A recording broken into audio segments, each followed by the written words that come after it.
When I reviewed Superman Returns last week, I missed an important plot element I'd like to address now.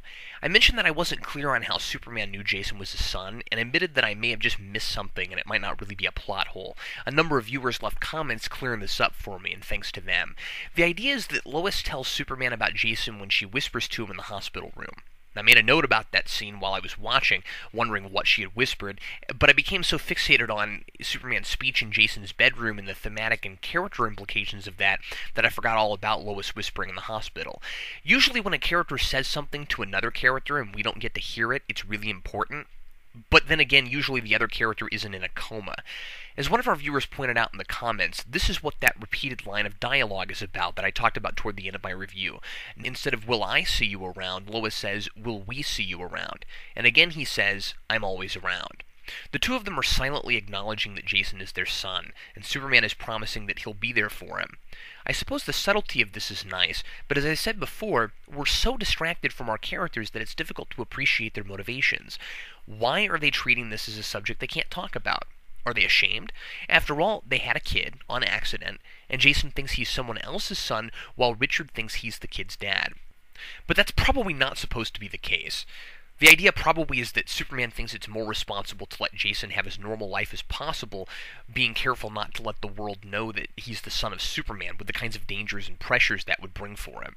There's certainly a difficult balance you have to strike when making a movie. The viewer should certainly be allowed to draw his own conclusions. On the other hand, you don't want to find your viewers questioning the sincerity and convictions too much of a character like Superman.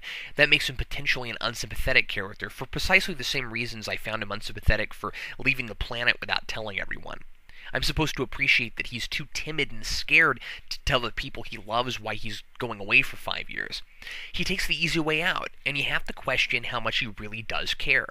The same is true here. I have to wonder if he's really doing the responsible thing, or if it's simply that it's easier to watch Jason grow up from the sidelines rather than fully be involved in his life, because that would mean he had to live with a mistake he made. That mistake being that he left Lois to handle his child by herself.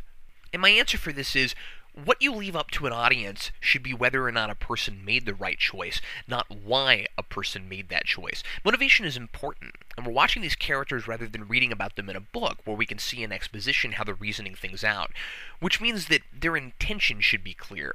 If we have a clear understanding for why Superman decides not to raise his own son, and also, which I find a lot more questionable, why to let he and Richard continue to think Richard is the father, then we can decide for ourselves whether he's made the right choice. As it is, we have to guess the motivation at the same time as we're guessing whether it's morally the right choice, and that's like trying to do a word problem without being given enough information.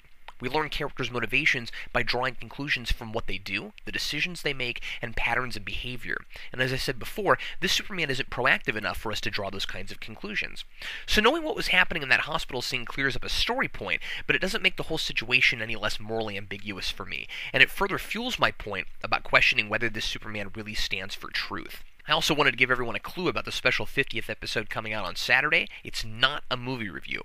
Thanks for watching, and I hope to see you on Saturday.